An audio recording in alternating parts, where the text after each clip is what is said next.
Amém, queridos? Graça e paz. Vamos meditar acerca de Salomão, que prefigura Cristo Jesus. O reino de Salomão com o reino de Cristo que virá. Queridos, é maravilhoso quando a palavra de Deus ela nos revela essas verdades. Receber a iluminação da verdade não tem preço, queridos. É maravilhoso. Estava meditando para a live de hoje. Convido os irmãos a participarem logo mais, 8h30 da noite, o nosso podcast de Apocalipse. Estamos meditando no capítulo 18. Vamos meditar na segunda parte do capítulo 18, falando acerca da queda da grande Babilônia. Não percam, vai ser maravilhosa a live. E eu estava meditando exatamente para a live, foi quando o Espírito me fez essas conexões de Salomão com o reino de Cristo, com a queda da antiga Babilônia e a restauração do povo na ocasião da queda da Babilônia, quando ela levou cativo o reino de Judá por 70 anos, e quando ela caiu, Jerusalém foi restaurada, o templo foi restaurado, edificado. Mas Jerusalém não perseverou firme até o fim, né? E tanto que Jesus, ele chora por Jerusalém antes da sua morte, mas haverá uma restauração definitiva da Jerusalém, não somente a terrena, mas principalmente a celestial, na ocasião da volta de Jesus, quando a grande Babilônia definitivamente cair. Quando a sua fumaça subir pelos séculos dos séculos, começar a subir pelos séculos dos séculos, Jesus Cristo, conforme está escrito em Apocalipse 19, ele volta, montado em cavalo branco, juntamente com o seu povo, com miríades e miríades de anjos, para governar nesta terra por 1000 anos. Então, a relação da queda da antiga Babilônia para a restauração do povo de Judá com a queda da grande Babilônia, que ocorrerá no final da grande tribulação, para a restauração definitiva de Jerusalém, não somente física, mas principalmente o povo de Deus, essa relação maravilhosa. E o Espírito me fez conectar com Salomão. Queridos, vocês podem estar falando, mas o que tem a ver Salomão com Cristo? Salomão não foi fiel. Cristo é fiel. A palavra de Deus, quando faz a comparação de Salomão com Cristo, não está falando com relação à fidelidade ou não de Salomão em si, mas sim um contraste, né? Mesma coisa acontece com Adão. A palavra de Deus diz claramente, em Romanos capítulo 5, que Adão prefigurava Cristo. Só que Adão não foi fiel. Cristo foi fiel até a morte. Por causa dessa fidelidade de Cristo, que foi obediente até a morte, a promessa de ele colocar todos os inimigos por estrado dos seus pés vai se cumprir na ocasião da sua volta. Por quê? Porque ele venceu na cruz. Ele despojou principados e potestades e assentou-se à destra de Deus, até que todos os inimigos sejam postos por escabelo dos teus pés. E o último inimigo a ser vencido é a morte física. Foi exatamente o inimigo que entrou no mundo após o pecado de Adão. Mas Jesus Cristo, que prefigurava Adão, ele foi fiel. E através da sua obra na cruz, nós vamos receber a imortalidade do nosso corpo, se perseverarmos até o fim. Porque o último inimigo a ser vencido será a morte. Será aniquilada para sempre. Então, há sim uma comparação, não que Jesus tenha pecado como Adão pecou, ou como Jesus tenha pecado como Salomão pecou, não é isso. É que é um contraste de uma infidelidade para uma fidelidade. Adão estava governando no Jardim do Éden. Jesus Cristo vai restabelecer esse Jardim do Éden, queridos. E essa terra toda se encherá do conhecimento da glória de Deus, e ele vai reinar nesta terra. Da mesma forma, Salomão, o seu significado é Shalom, Shalomão, ou seja, paz, um reino de paz. Da mesma forma, Jesus Cristo, quando voltar, ele vai estabelecer o seu reino de paz. Olha só que comparação maravilhosa. Na época de Salomão, até anotei o texto aqui, 1 Reis, capítulo 4, está escrito, 1 Reis, capítulo 4, verso 34. De todos os povos vinha gente a ouvir a sabedoria de Salomão, e também enviaram de todos os reis da terra que tinham ouvido da sua sabedoria. Todos os reis da terra iam ter com Salomão para ouvir da sua sabedoria, ou seja, para ouvir da palavra de Deus. E na ocasião do milênio, quando Jesus se assentar no seu trono, Zacarias, capítulo 14, está escrito, a partir do verso 16, todos os que restarem de todas as nações que vierem contra Jerusalém subirão de ano em ano para adorar o Rei, o Senhor dos Exércitos, e para celebrar a festa dos tabernáculos, no milênio. Se alguma das, olha o detalhe, famílias da terra não subir a Jerusalém para adorar o rei, da mesma forma que acontecia com Salomão aqui, quando ele não tinha caído, 1 Reis 4:34, de todos os povos vinha gente a ouvir a sabedoria de Salomão, e também enviados de todos os reis da terra que tinham ouvido da sua sabedoria. E nós sabemos que a sabedoria de Deus é quem? Cristo Jesus, a sua palavra revelada, queridos. Está escrito em Isaías que de Sião sairá a lei. Ou seja, no milênio, o conhecimento se encherá por toda a terra, assim como as águas cobrem o mar. Quer ver outra conexão de Salomão com Cristo? Olha só que interessante. A rainha de Sabá, quando visitou Salomão, ela ficou maravilhada. Olha só, no verso 4.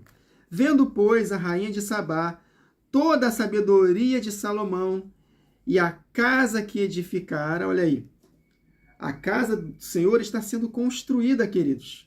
Ela está sendo edificada.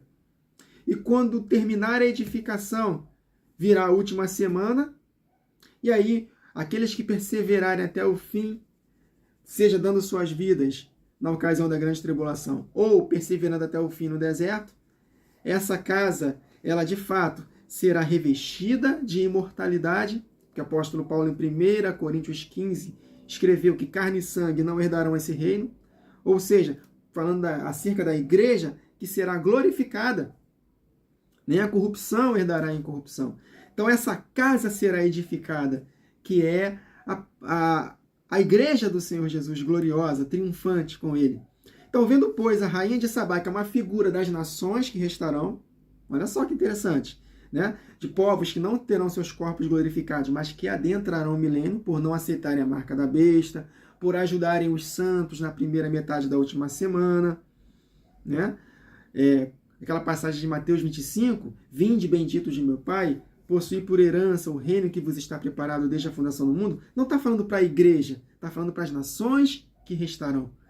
Porque Jesus fala, vocês fizeram bem aos meus pequeninos. Que pequeninos são esses? A igreja glorificada com Cristo. Então as nações, elas adentrarão o reino milenar. O reino milenar vai ter pessoas que vão casar, dar-se em casamento, pessoas que vão morrer. Está escrito lá, quem morrer até 100 anos estará em maldição, ou seja, haverá longevidade, mas haverá morte, haverá possibilidade de pecados também, tanto que no final do milênio Satanás será solto e vai enganar milhares de pessoas para a última batalha, Gog e Magog. Ou seja, isso nos diz que no milênio vai haver nações que não terão seus corpos glorificados e que terão que ouvir a sabedoria do Salomão verdadeiro, que é Jesus, para terem vida. Esse texto que lemos aqui de Zacarias 14 é prova viva disso. Então, a rainha de Sabá, que prefigura essas nações que restarão, vendo a sabedoria de Salomão e a casa que edificara, olha aí, a casa, né? Fazendo uma alusão à casa do Senhor mesmo, glorificada com ele. E também no templo que vai ser construído no milênio, que está escrito em Ezequiel, capítulo 40 a 48. Então, vendo toda essa formosura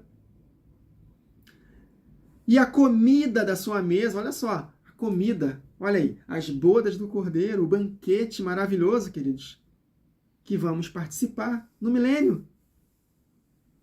E ela vendo a comida da sua mesa e o lugar dos seus oficiais, ou seja, cada um de nós teremos um patamar de hierarquia no reino. Uns governarão por 10 cidades, outros por 5, outros por 2 cidades. Haverá níveis de galardão diferenciado no milênio. Então, ela vendo também os seus oficiais e o serviço dos seus criados. Olha aí, a igreja trabalhando com Cristo, sacerdotando as nações. Olha só que interessante. Os seus copeiros o holocausto que oferecia na casa do Senhor ficou como fora de si. Vou ler de novo aqui. 1 Reis 10, versos 4 e 5. Vendo, pois, a rainha de Sabá toda a sabedoria de Salomão e a casa que edificara, e a comida da sua mesa, e o lugar dos seus oficiais, o serviço dos seus criados, olha o que eu pulei aqui, e os trajes deles, olha só, queridos, os trajes. Olha que coisa tremenda, queridos. Seremos revestidos de imortalidade. Trajes reais. Olha só que coisa tremenda. Olha como prefigura, né, o reino de Salomão com o reino de Cristo. Mas, infelizmente, Salomão não foi fiel. E por causa da infidelidade de Salomão, o rei de Tiro entrou em cena. Vamos ler aqui Ezequiel, capítulo 26. Olha só como está escrito aqui. No 10º ano do 1º dia do mês, veio a mim a palavra do Senhor, dizendo: Filho do homem, visto que Tiro, olha aí, Tiro tem tudo a ver, queridos, com a grande Babilônia. É o que vamos meditar hoje no podcast. Apocalipse 18 fala dos mercadores, das mercadorias. Ali abrange muitos contextos. Contexto espiritual, contexto econômico, político e por aí vai. Mas aqui, no que aconteceu no passado, por causa da infidelidade de Salomão, ao invés das nações irem para ouvir a sabedoria dele, que é a palavra de Cristo, que é Jesus, se revelando, eles foram ouvir a sabedoria de Satanás. Se é que eu posso dizer sabedoria, nem mesmo entre aspas, mas o engano de Satanás, prefigurado no rei de Tiro. E ele diz isso aqui, está escrito isso em Ezequiel 26. No 10º ano, no 1º dia do mês, veio a minha palavra do Senhor dizendo: Filho do homem, visto que Tiro disse no tocante a Jerusalém, bem feito, está quebrada a porta dos povos. Olha aí, a porta dos povos foi quebrada, porque Salomão, ele se prostituiu com outros deuses, queridos. Foi o maior idólatra de toda a história da Bíblia, foi Salomão. Abriu-se, mas ele se arrependeu, tá, queridos? Cuidado, tem ensinos por aí dizendo que Salomão não se arrependeu. Salomão, quando escreveu o Eclesiastes, ele estava arrependido. E ele reinará com Cristo no milênio também. Aí ele continua. Bem feito, está quebrada a porta dos povos. Por causa da infidelidade de Salomão, abriu-se para mim essa porta. Eu me tornarei rico agora que ela está assolada. E aí, no decorrer da leitura de Ezequiel 26, Ezequiel 27, Ezequiel 28, nós vemos a profecia de que Tiro ele seria destruído.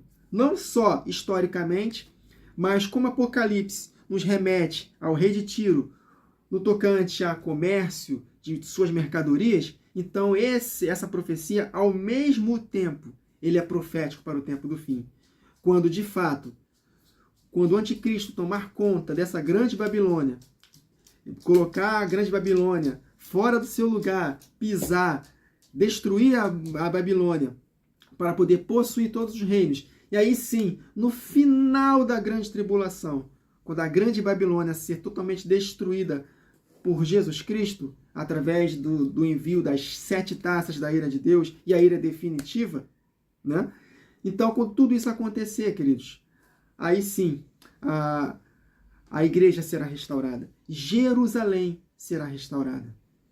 Estão conseguindo compreender a associação com o que aconteceu com Salomão, com a elevação de Tiro, né? E a queda de Tiro, e mais para frente também, se eu não me engano, no final do capítulo 28, a queda também de outra cidade que fez mercadorias, mercadejou com o mundo, Sidom. Então, vamos lá. Salomão prefigurava Cristo, assim como Adão prefigurava Cristo, em contextos diferentes. Adão reinou Jardim do Éden, Jesus Cristo vai reinar nesta terra, no Jardim do Éden restabelecido. Salomão reinou em Jerusalém, um reino de justiça, de paz, de alegria, em que os povos vinham ter com ele. Da mesma forma, Jesus Cristo quando restabeleceu seu reino, as nações irão de ano em ano em Jerusalém para a festa dos tabernáculos, ouvir a lei saindo de Sião. Mas antes disso, assim como aconteceu com a Babilônia antiga, que depois que ela foi destruída, o povo saiu do cativeiro para restaurar Jerusalém, seus muros e o templo, da mesma forma, a igreja, as 10 virgens dormiram com o passar do tempo. Muitos estão se apostatando da fé, mas Deus tem levantado o seu fiel remanescente nesse tempo do fim para despertar essas 10 virgens, para 5 responderem, se unirem a esses 2 candeeiros acesos e os 7 candeeiros, que são as 7 igrejas devidamente acesas para a batalha que antecederá a volta de Jesus, a última semana de Daniel. Então, da mesma forma, estamos nesse cativeiro, se é que podemos dizer assim, o cativeiro da corrupção do nosso corpo, que o apóstolo Paulo fala isso em Romanos. Vamos ler aqui? Romanos capítulo 8. Estamos nesse cativeiro. Estamos no cativeiro babilônico também, queridos. Da mesma forma que a Babilônia antiga foi derrubada para a restauração de Jerusalém, essa grande Babilônia que nos mantém cativas. Por quê? Não porque nós estamos fazendo o que ela faz, não é isso, mas porque o pecado habita nos nossos membros. Por isso que o apóstolo Paulo fala: miserável homem que sou, quem me libertará do corpo sujeito a esta morte? Esse é uma espécie de cativeiro. Cativeiro, queridos, do pecado que tenazmente nos assedia. Nós temos a capacitação, pela graça de Jesus, de vencermos as inclinações da carne, mas ainda estamos sujeitos a ela. Por isso que há uma luta constante da carne com o espírito, do espírito contra a carne.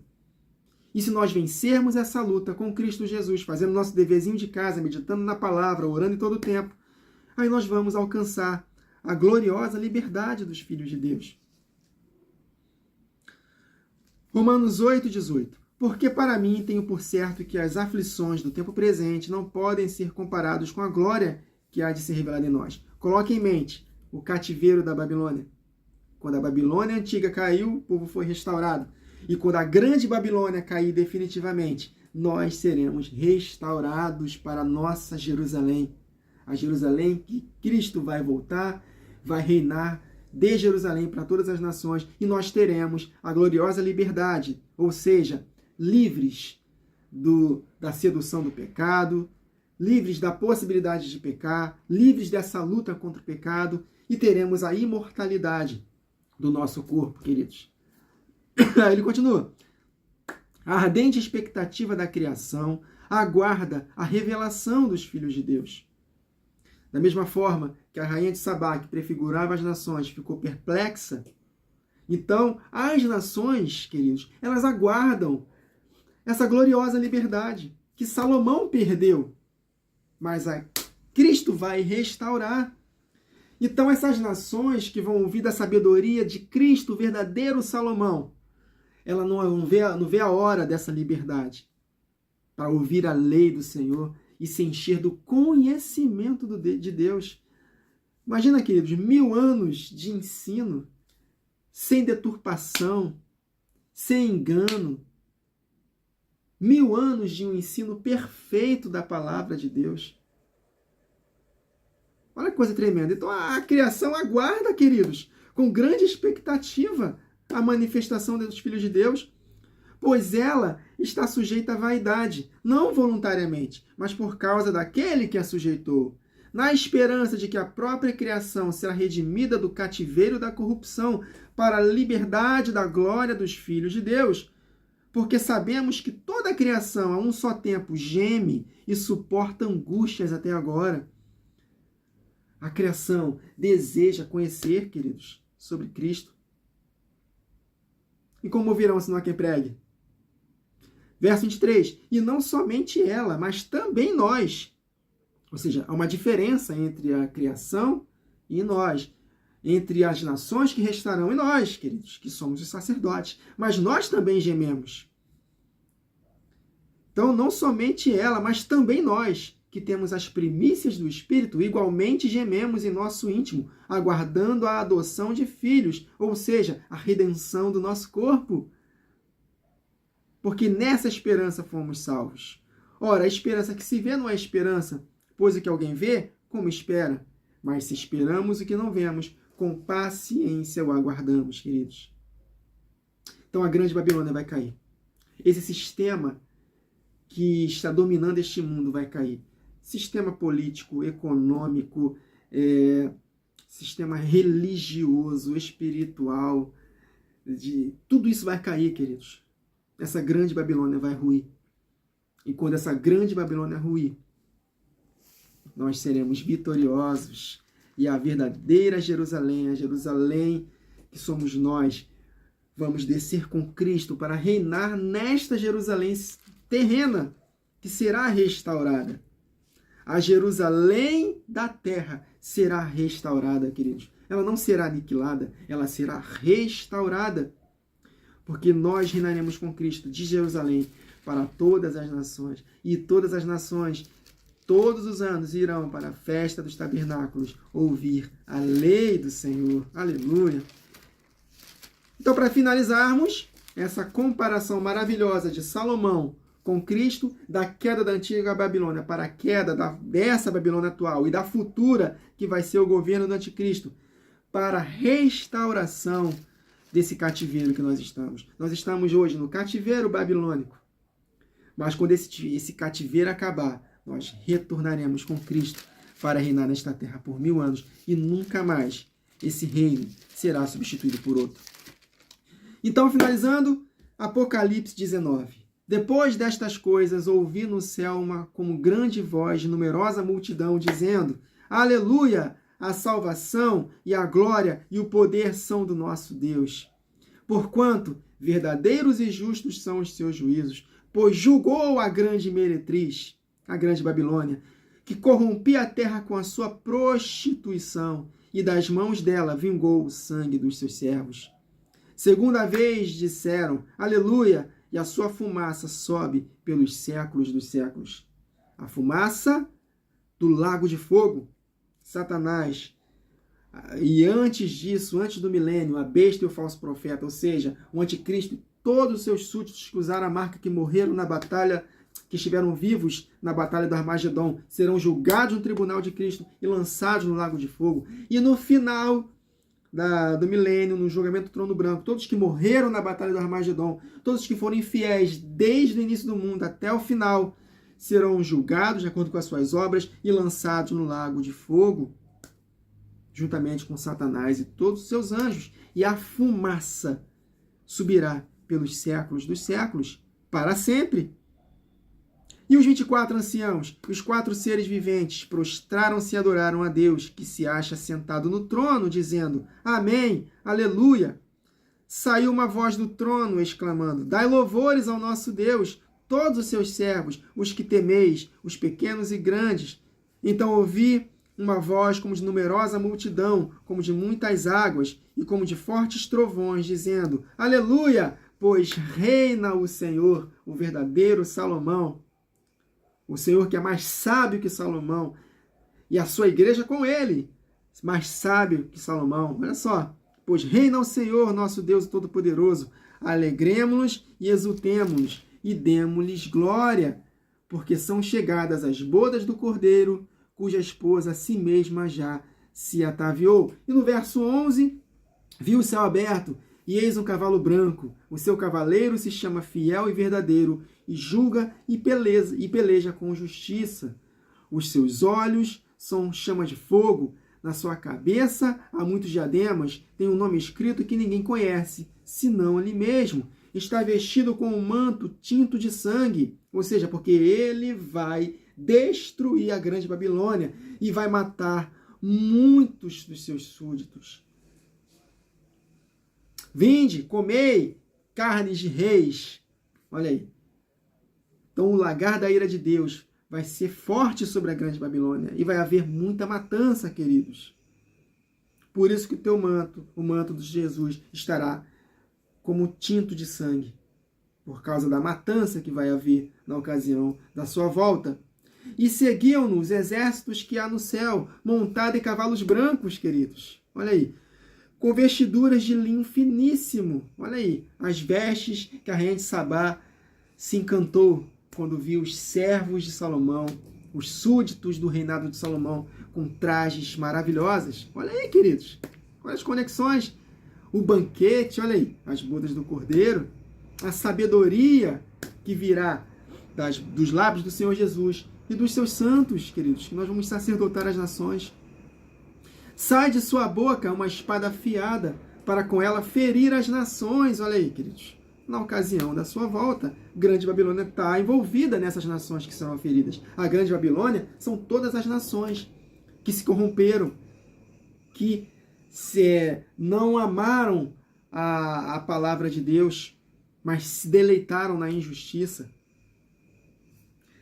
E aí ele continua, e ele mesmo as regerá com cetro de ferro, os que restarem, e pessoalmente pisa o lagar do vinho do furor da ira de Deus Todo-Poderoso, por isso que suas vestes estarão cingidas de sangue. Tem no seu manto e na sua coxa um nome escrito, Rei dos Reis e Senhor dos Senhores. Então, queridos, nós vamos vencer se perseverarmos até o fim.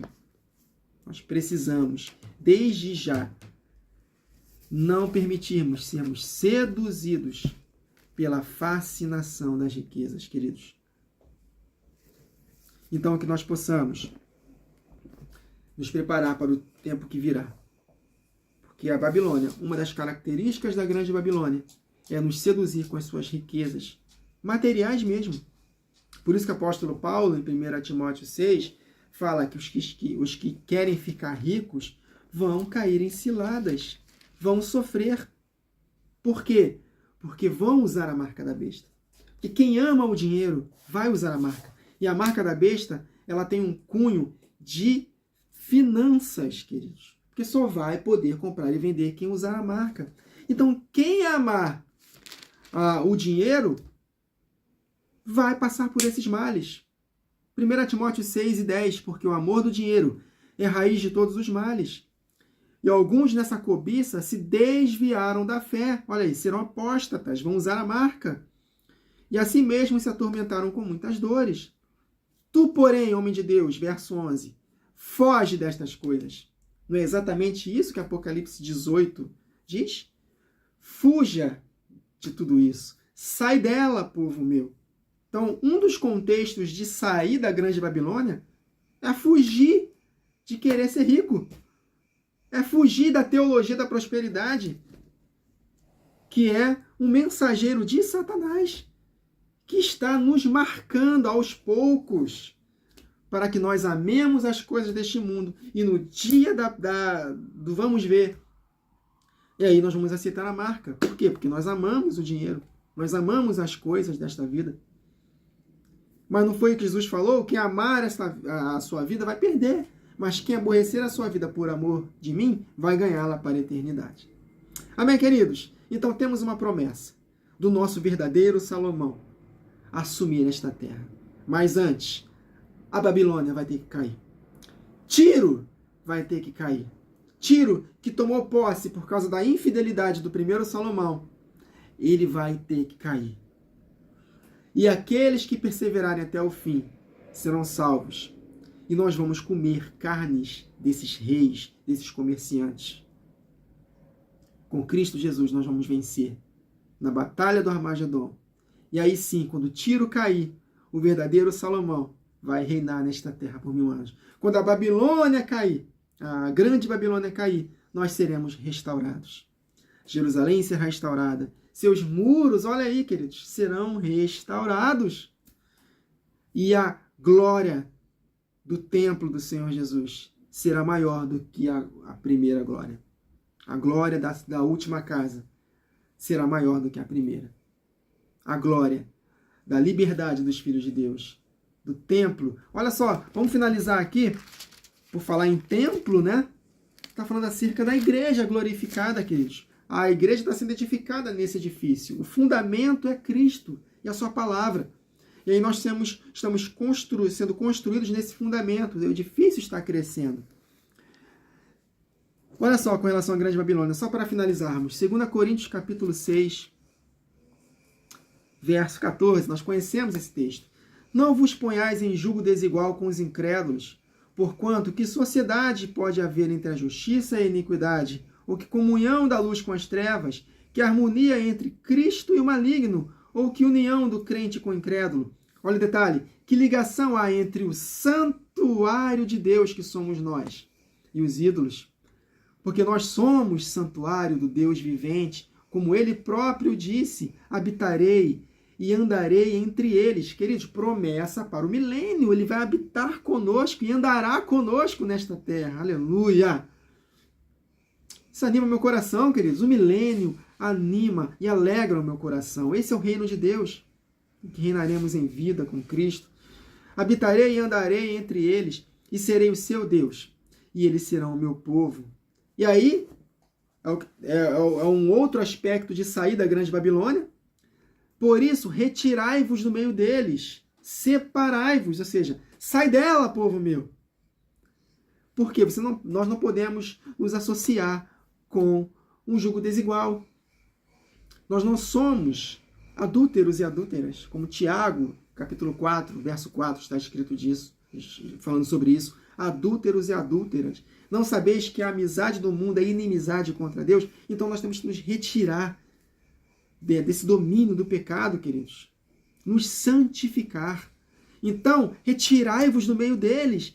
Sai dela, povo meu. Separai-vos, diz o Senhor. Não toqueis em coisas impuras, e eu vos receberei. Serei vosso pai, e vós sereis para mim filhos e filhas, diz o Senhor Todo-Poderoso. Porque com a glorificação do nosso corpo, definitivamente, nós seremos filhos de Deus. E nunca perderemos essa possibilidade. Nós perderemos essa posição de filhos. Hoje nós podemos perder, por causa dessa carne que luta contra o nosso espírito. Mas se perseverarmos até o fim, na glorificação do nosso corpo, nós seremos definitivamente filhos de Deus. Aí no capítulo 7, dentro do mesmo contexto, de 2 Coríntios, tendo, pois, ó amados, tais promessas, purifiquemo-nos de toda impureza, tanto da carne como do espírito, aperfeiçoando a nossa santidade no temor do Senhor. Então, esse santuário, ele vai ser restaurado na ocasião da volta de Jesus. Mas, para que nós possamos ter nossos corpos restaurados, nós temos que nos purificar de toda imundícia, tanto do corpo quanto do espírito. 1 João 3, está escrito que nós temos a promessa. Olha só, 1 João 3, verso 2. Amados, agora somos filhos de Deus, e ainda não se manifestou o que haveremos de ser.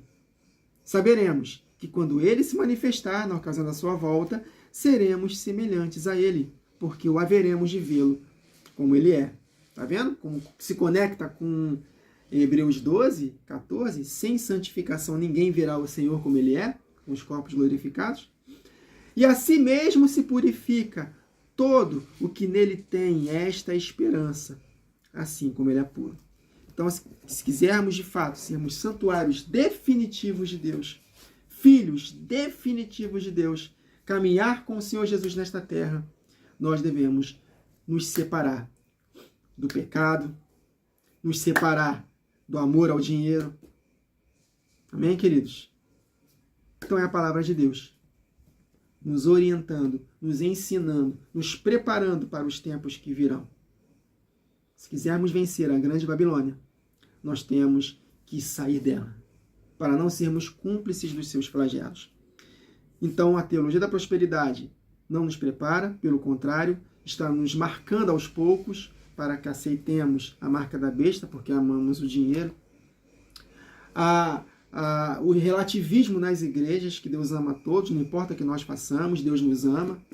Não importa se você é gay, se não é, se você é adúltero ou não, se divorciou várias vezes ou não, se você ama teu irmão ou não, se você guarda mágoas ou não, não importa. O importa é que Deus te amou, Ele te ama, Ele deu sua vida. Não importa, não é por obras a salvação, então não importa o que você faça. Se Deus te escolheu, Ele vai te salvar, porque você é o eleito queridinho dEle. E por aí vai, queridos. Ensinos deturpados dentro das igrejas, que também fazem parte da grande Babilônia. Lobos vorazes que se levantaram do meio de nós, nos fazendo comércio. Olha aí, 2 Pedro, capítulo 2, falando acerca dos falsos apóstolos, dos falsos profetas, dos falsos mestres, dos lobos, fazem de nós comércio. Olha aí, o mesmo comércio da grande Babilônia. Porque o comércio da Grande Babilônia não envolve somente dinheiro, coisas, mas envolve também comércio de vidas. Então nós temos que sair de tudo isso. Mas graças a Deus, porque os seus mandamentos, Salmo 119, nos tornam mais sábios que os nossos inimigos. Desde que eu tenha esses mandamentos sempre comigo, sempre contigo. Então se encha da palavra de Deus, que ela vai te dar discernimento e vai fazer você estar sempre acima dos seus inimigos. Os inimigos são astutos, eles são ardilosos. Não devemos ignorar os ardis de Satanás, mas quem está cheio da sabedoria de Cristo discerne todas as coisas e nos fazem mais sábios do que os nossos adversários. Eles vão fazer estratégias muito inteligentes para poder nos afastar. Mas se nós estivermos cheios da palavra, os mandamentos do Senhor nos farão mais sábios do que os nossos inimigos e nós venceremos com Cristo. Em o nome dele, em o nome de Jesus, nome acima de todo nome que está dentro de nós. Amém, queridos? Então, mais uma vez, não percam a live de logo mais, às 8h30. Eu, o irmão Ricardo Maciel, o irmão Wagner Olmos, nós vamos tratar acerca dessa grande Babilônia, focando nos comerciantes e no comércio. Amém, queridos? Vai ser uma live maravilhosa, não percam, tá bom? Então que o Senhor nos abençoe. Até lá!